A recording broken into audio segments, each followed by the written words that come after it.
Well, I'm getting divorced from you because I'm marrying a rich guy.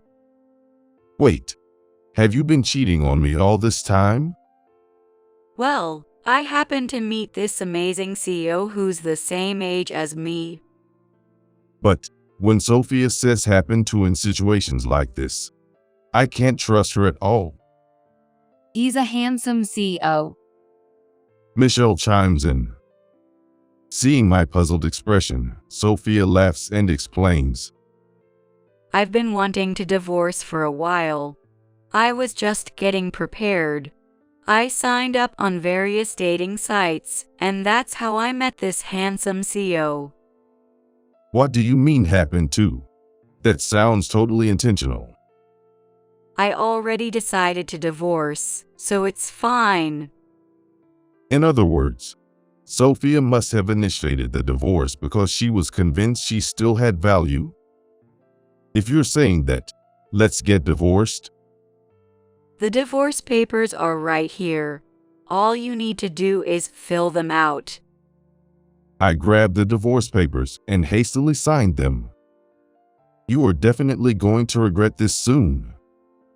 My name is Max Miller. I'm turning 41 this year. I got married when I was 21, and I have a wife and one daughter. It's often remarked that getting married at 21 is incredibly early, and that's absolutely true. Back then, I was still a college student. I was dating Sophia, who was 5 years older than me, during my college, and we had a child, so I took responsibility and got married. At that time, I hadn't really thought about marriage at all. I vaguely thought that maybe I would get married around age 30 or so after graduating from college and getting a stable job. So when Sophia suddenly told me she was pregnant, I didn't really feel anything. However, once the child was born, she was incredibly cute. I realized that there was nothing more important than my child. So at that time, I thought marriage wasn't too bad after all. Having a child made me responsible. After having a child, I felt the need to earn money for my kid, so I narrowed down my job search to international companies. Because in international companies, depending on your abilities, they'll quickly raise your salary, and in some positions, the salary can be sky high. Of course, if you don't have the skills, you might get fired quickly. I've heard that sometimes you might have to change jobs the next month due to the company's circumstances, but it all depends on your efforts. On the flip side, with international companies, if you find a company or position you like, changing jobs won't be seen as a negative. Some companies even limit the number of times you can change jobs. To get a hefty paycheck, you work hard at an international company, hone your skills, and then move on to a better paying job. I thought that was the quickest way to increase my income. I didn't want to think of having a child while still in college as a disadvantage. Instead, I saw it as motivation to become a high-earning man. It seems my approach suited me well, as I was able to steadily increase my income to a decent level. I started by building a track record at my first company, and compared to my friends from college, who were the same age, I was able to earn a pretty decent income. However, as life started to stabilize, my wife Sophia began acting strangely. She started using shopping as a way to relieve stress. While I generally managed the household finances, initially, Sophia didn't spend much money. So I had given her a family credit card that anyone could use. However, one month, I was shocked when I saw the bill. It exceeded $5,000. When I confronted Sophia about the exorbitant bill, I was met with a surprising response. The bag I happened to buy was expensive. It's fine to splurge occasionally, isn't it? Taking care of a child is tough, so think of it as a gift from you. Or do you think I'm not worth giving presents to? In America, there's no tradition of giving such expensive gifts without a birthday or anniversary. No, I'm sure it's not common overseas either. And even if it were a gift, I can't imagine buying something that expensive without permission. Return the bag. No way. I had to reserve that bag and finally got my hands on it. Who knows when I'll be able to get it again if I let it go? Despite saying earlier, the bag I happened to buy was expensive, she's completely contradicting herself. It seems like she's completely forgotten what she said. We argued about it, but in the end, Sophia didn't back down, and the bag issue remained unresolved. By the way, I haven't told Sophia how much I earn. I was worried that if she knew I earned more than others, she might start indulging in luxury. No matter how much you earn, it's meaningless if you end up spending it all. Even among my colleagues, there are those who earn well but have no savings, and some are even in debt. I don't understand why they work at all in that case. Unfortunately, my expectations were proven right, but it's a relief that I didn't tell Sophia about my income. No matter how much my income increases from now on, or rather, the more it increases, I've decided in my heart not to tell Sophia. I can't be vague about the credit card issue. For now, I've unilaterally canceled Sophia's credit card to prevent her from using it any further. Since she didn't listen even when I told her to return the card, I took measures to ensure the same thing wouldn't happen again. Sophia's fury when she found out about the cancellation of the credit card was intense. Hey, the card's not working. Do you have any idea how embarrassed I was at the department store? Stop messing around, you useless man. Department store. You were trying to make a big purchase with my card again, weren't you? Canceling it was the right decision. You seriously canceled it just because of a bill of around $5,000. What a loser. How am I supposed to manage without the card? What do you want me to do? There are plenty of people who manage to get by without a credit card. Sophia is just angry because she can't shop freely anymore. But I know it's pointless to argue with someone addicted to shopping like her. I can't give you the card anymore, but I'll give you $1,500 in cash every month for living expenses. That includes groceries and your allowance, Sophia. Here you go. Make do with this. Are you telling me to make do with such a small amount every month? Even when I was working in my younger days, I was making over $2,000. It's tough to marry a man who earns so little, honestly. I'm the one who pays the rent for the apartment we currently live in, and I cover any expenses needed for the house. Since I'm the one who handles savings, Sophia doesn't need to worry about that. Speaking of groceries, there are many days when I come home late and skip dinner, so probably the money would be enough.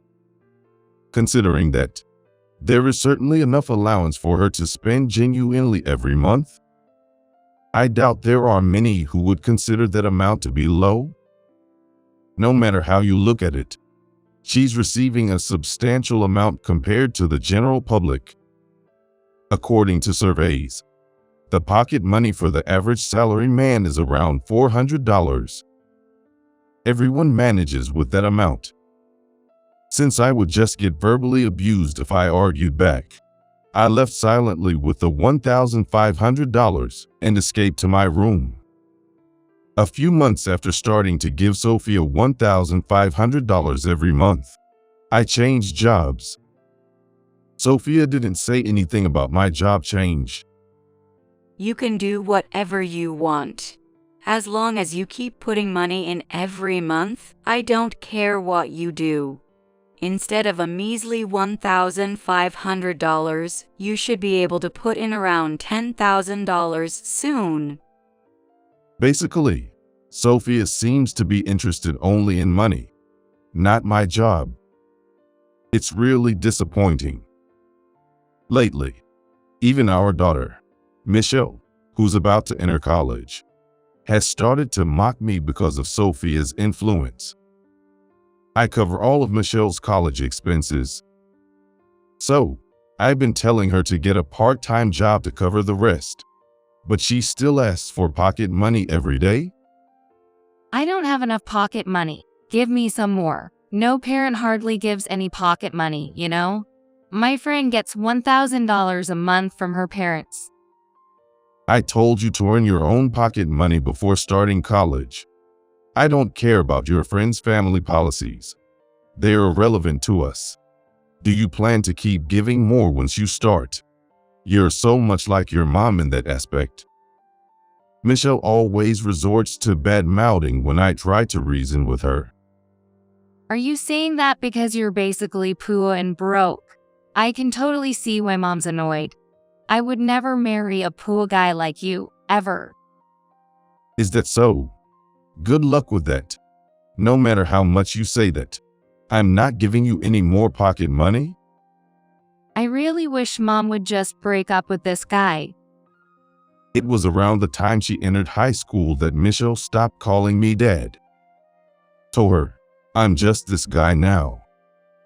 Sophia may be responsible for Michelle growing up this way, but I understand that I am also responsible. I had heard that daughters often dislike their fathers during adolescence, so I was somewhat prepared. But this is far worse than I ever imagined. Am I handling things wrong? She used to call me dad so affectionately when she was little. With these thoughts, I feel lonely. Every day, I endure relentless complaints and sarcasm from them. What kept me going through the stressful days that would be unbearable under normal circumstances, was the faint hope that when Michelle became an adult and had children of her own, she might understand her parents' feelings and express gratitude. Maybe in another 10 years or so, Michelle might finally understand how I feel. Honestly, the thought of another decade of this life is depressing, but it's better than having no hope at all. However, the stressful routine suddenly came to an end, for better or for worse.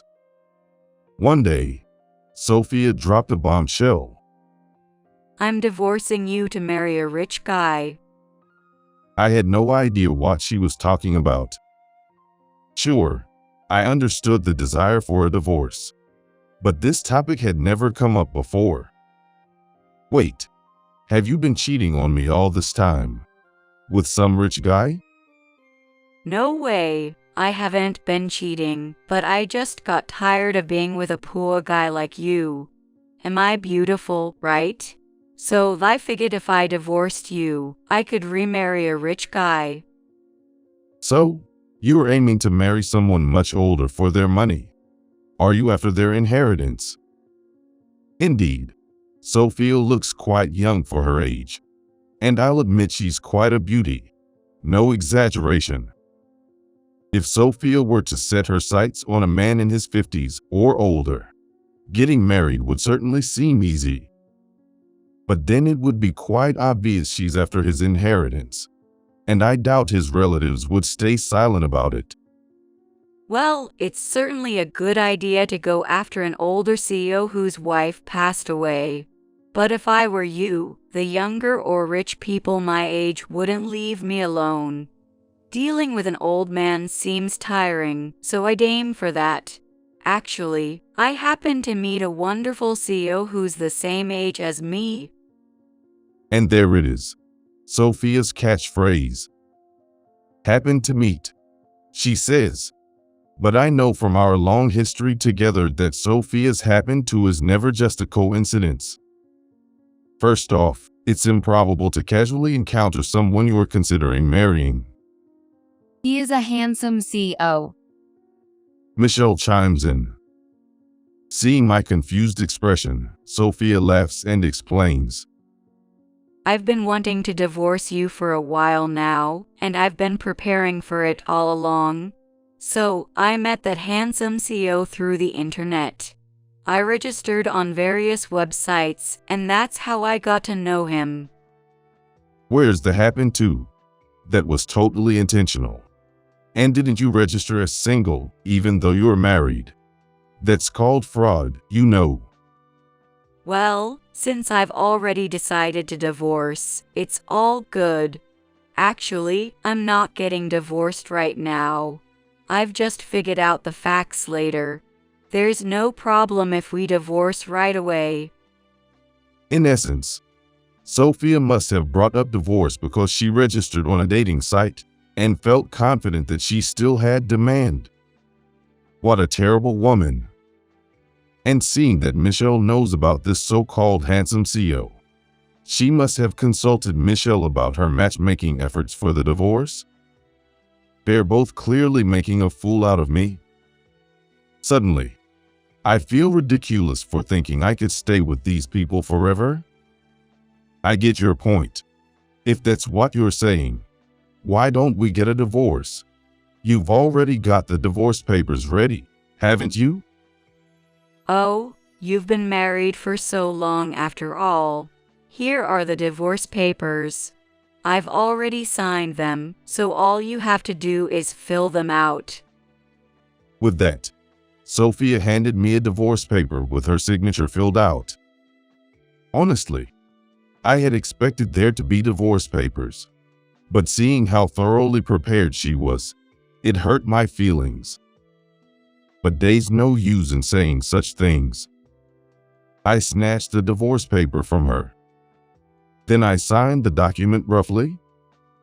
I'll submit it this today. I'm fully awake now. I want to divorce you as soon as possible and get out of here. Well, that's fantastic. If possible, please leave within a week. I don't want to see your face anymore. That's one thing we agree on. I don't want to see your face either, so I'll pack up and leave by tomorrow. But let me make it clear, you two will definitely regret this soon. Sophia thought I was just sour grapes and chuckled. Michelle laughed along with her. Well, even if you say you're leaving, you're on a rental contract here, right? We'll have to leave eventually, but I plan to move in with the handsome CEO. We're planning to move out by the end of this month, so please cancel the contract. I have no intention of continuing to pay rent for an apartment I don't even live in. Why does it have to be said in such a condescending manner?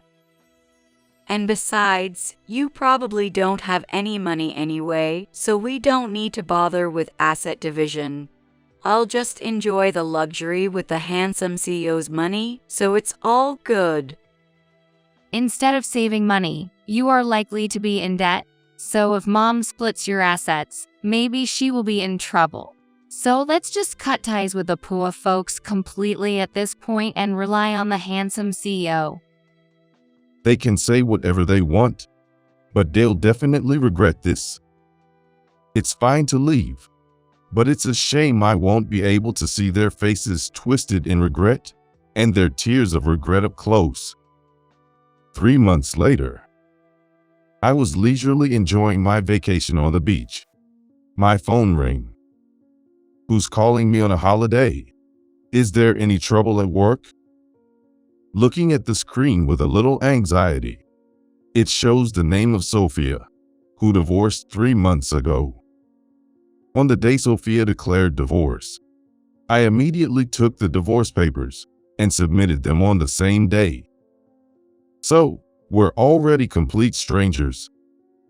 Sophia is nothing but a dark chapter in my life now. I decided to ignore it, but the phone keeps ringing. Just when I thought it had stopped, it rings again and again.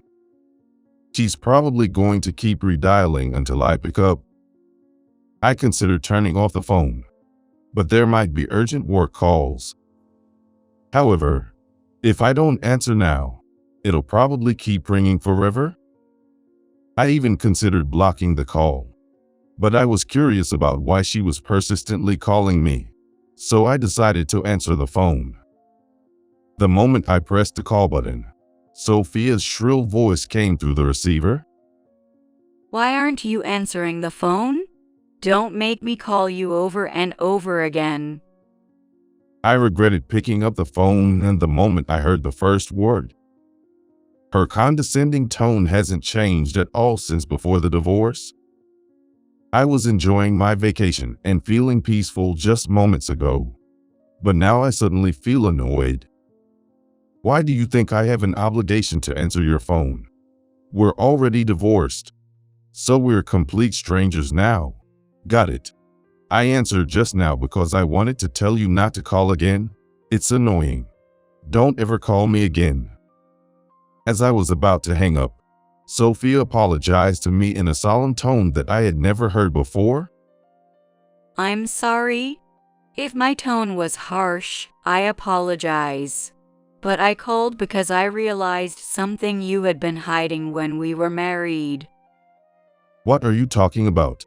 Are you calling to complain about something from when we were married? I don't want to hear about something from so long ago. It's a trivial topic, so I'm going to hang up. Wait a moment. Actually, I saw an interview article about you yesterday. It said you're a top-notch fund manager at a worldwide company, and even though you're a salaried employee, your annual income exceeds $1 million. Is that true? Upon hearing those words, I remembered that I had been interviewed for an economic magazine about a month ago. Despite being a salaried employee, I was featured as someone receiving an extraordinary salary of over $1 million annually. Initially, I declined it, but after hearing that the magazine's theme was for young people to consider how they would live in the future, I decided to accept. Certainly, these days, young people need to venture abroad more and more. Getting a job at an international company could be beneficial as a first step. However, it's frightening not knowing what kind of life you led. I agreed to the interview because I hoped my way of life could serve as a reference for the future plans of young people.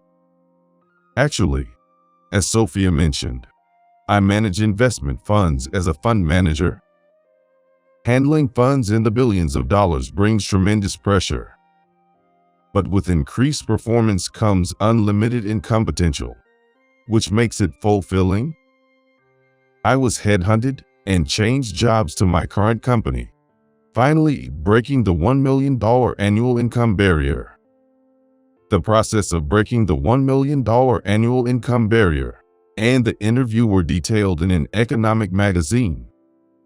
I later cite myself and was impressed by how thorough the interview was. However, I never expected Sophia to read an economic magazine. Sophia or Michelle wouldn't read it anyway, so I agreed to the interview. Well, there's no point in lying to an economic magazine. But seriously, why did you read an economic magazine?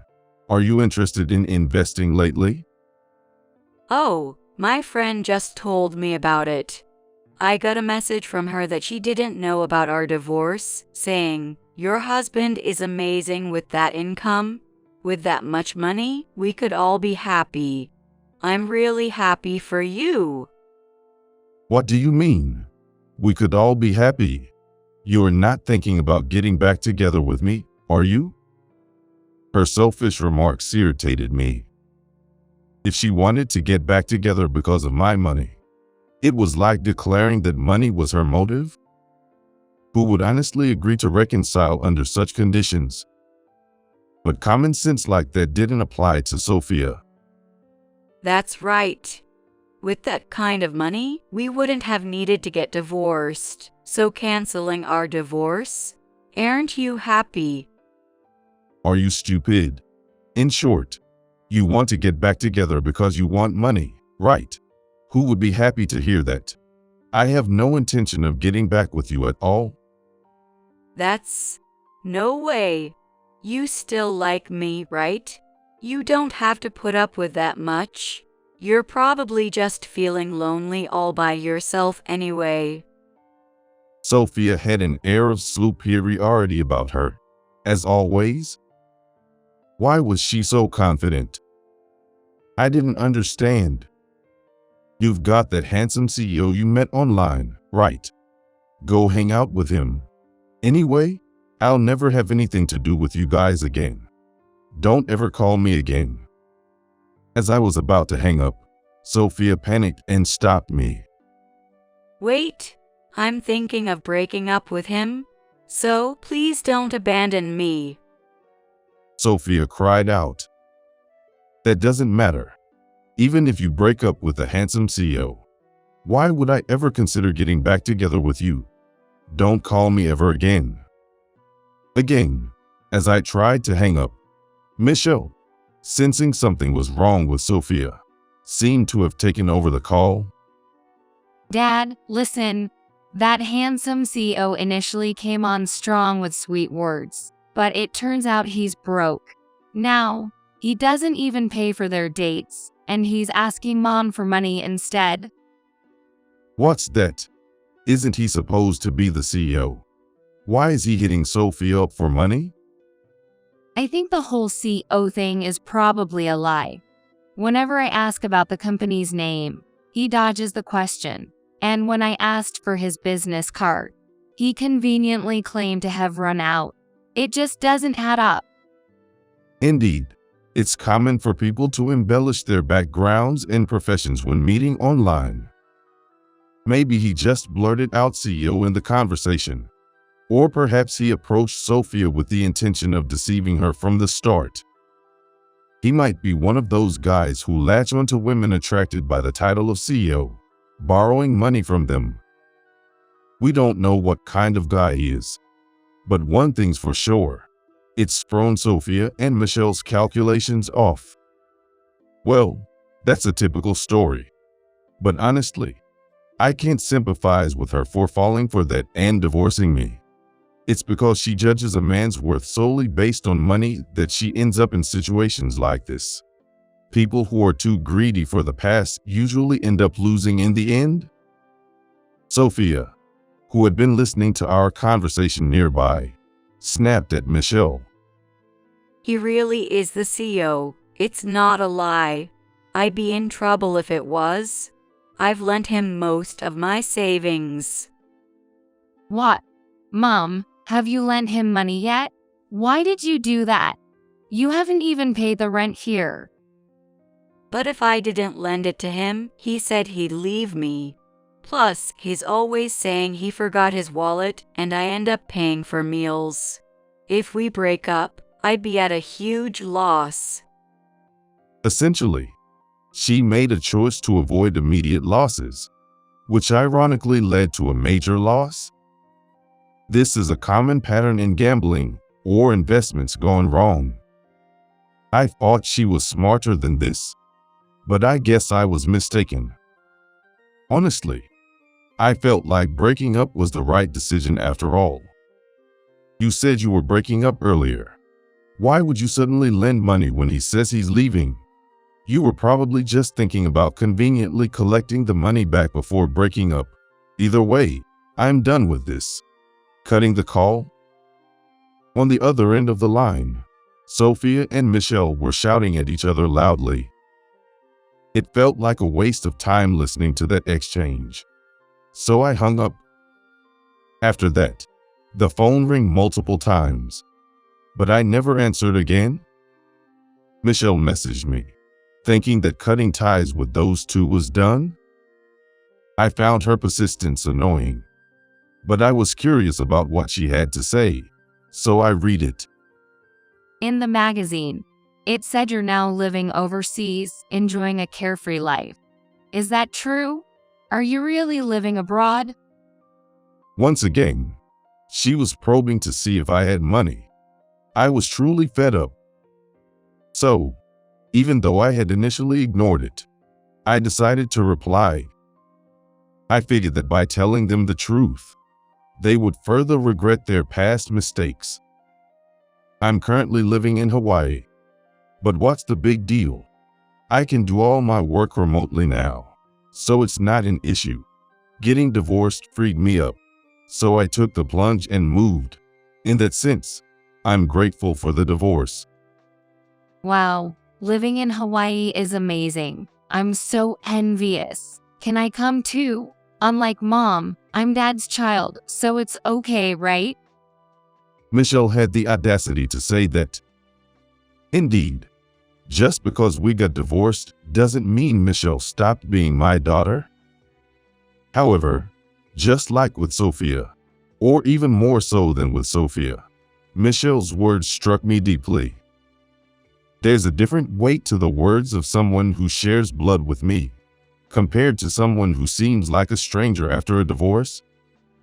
Some might think that because she's my daughter, I should forgive her no matter what she says. But in contrast, Michelle's words were the ones I couldn't forgive. Why are you coming over here? I don't think of you as my daughter anymore. How many years has it been since you called me Dad? Don't try to suck up to me now. It's disgusting. Why are you saying that? Are you really my dad? You brought this feeling upon yourself. I've been ridiculed by you ever since you were old enough to understand. And now, because I have money and live abroad, suddenly you want to live with me. I feel pathetic for raising a daughter who thinks she can get away with something like that. In truth, I deeply regretted how I raised my daughter. However, that didn't mean I could, or wanted to, make up for it now by living harmoniously with her. Besides, if I were to forgive her and let her live with me now, Michelle would only become even worse in character. I didn't realize you felt that way. Dad, I'm really sorry. I can't rely on Mom anymore because she's changed so much. That's why. Are you trying to switch over to me because Sophia got fooled and lost her money? You're even worse than Sophia. You should go to hell with her. I poured out all the pent-up emotions I had since our marriage into that message. In a way, maybe it was only possible to express it through a message. I wouldn't have been able to say it over the phone. Because Mom mocked you, Dad, so I joined in. It's not my fault, and it's Mom's fault. I just got carried away. So, please forgive me, even if just me. Michelle finally started bad-mouthing Sophia to deflect responsibility. Admittedly, there was an aspect where she joined in ridiculing someone her mom was ridiculing. But using that as an excuse to absolve oneself of responsibility is just too much. Michelle is already 20 years old, a full-fledged adult. Are you still trying to shift the blame onto your parents at the age of 20? Hearing those words made me realize I need to cut ties with you even further. You should experience a little hardship and relearn about life. Take responsibility for what you've done. Upon reading that, Michelle sent a flood of crying and bowing emojis. She's probably really crying. But, as I just said, Michelle could use a little hardship. Even if it means struggling financially and dropping out of college. She needs to learn that if you mock and look down on people, there will be consequences. I think that's more important than anything she could learn in college. I figured there's no point in continuing to communicate with Michelle, so I blocked her messages. From what I heard from acquaintances, after that incident, Sophia ended up being duped by the so-called handsome CEO. She kept pouring money, thinking she wouldn't lose out. But eventually, she reached a point of no return, unable to contact the guy at all. She didn't even know his company or address. They only communicated through messaging apps. I can't believe she kept pouring money into someone like that. But she probably thought she'd get back hundreds of times what she gave. She even lent him $100,000 just because he said he needed it for his business. She apparently borrowed money from consumer finance companies and friends because her savings weren't enough. It seems she ended up with a significant amount of debt after being left high and dry. Now, she's working both day and night jobs to pay off the debt. It's quite amusing and ironic to see Sophia, who once sought an easy life with other people's money, now desperate to repay her debts. Through acquaintances, I received a message asking for help, but I naturally ignored it. When I returned to the mainland a few years later, I happened to run into Sophia on the street. Her former beauty had faded, and she looked like she had aged about 20 years all at once, so she must have been going through a lot. She cried and pleaded with me for help again at that time. Feeling sorry for her miserable state, I handed her a $100 bill. "If you apologize to me, I'll give you a $100 bill," I joked. But the moment Sophia heard my words, she promptly apologized without hesitation. She used to complain about receiving only $1,500 a month, but now she did for just $100. Quite a change. If she had understood the value of money even a little back then, maybe Sophia and I could have had a slightly different relationship. When I asked about Michelle, it turned out she was struggling financially and had dropped out of college. She moved out of the apartment they rented together and now lives alone in a rent-down apartment. Michelle's got a lot of pride, so despite dropping out of college, she insists on aiming only for good companies and keeps getting rejected from big corporations in her job hunt. It seems she's scraping by with part-time gigs, but she looks down on other workers, which isolates her further, and she can't hold on to a job for long. She needs to put in more effort in her current situation if she wants to see any improvement, but it seems she's far from realizing that. As for me, I used to live in Hawaii, but now I've moved to Singapore, and I'm liking the change. Since I can handle everything remotely, I plan to keep moving around whenever I get bored. Surprisingly, this lifestyle suits me well, and both work and personal life are pretty fulfilling. I've had enough of married life, but recently I've met someone nice, and we've started a good relationship without any pressure for marriage. Maybe I'll get married again, but she's not particularly fixated on marriage. This kind of relationship was unimaginable when I was living with Sophia. She refers to me as her partner, and this kind of arrangement might actually be good. In many ways, I'm glad I broke away from the US. With a long life ahead, I plan to live in various countries and learn different perspectives. And I'd be happy if I could find the way of life that suits me best. What kind of life that will be, I'll figure out by the time my life ends. Until then, I'll keep pushing forward in both work and private life.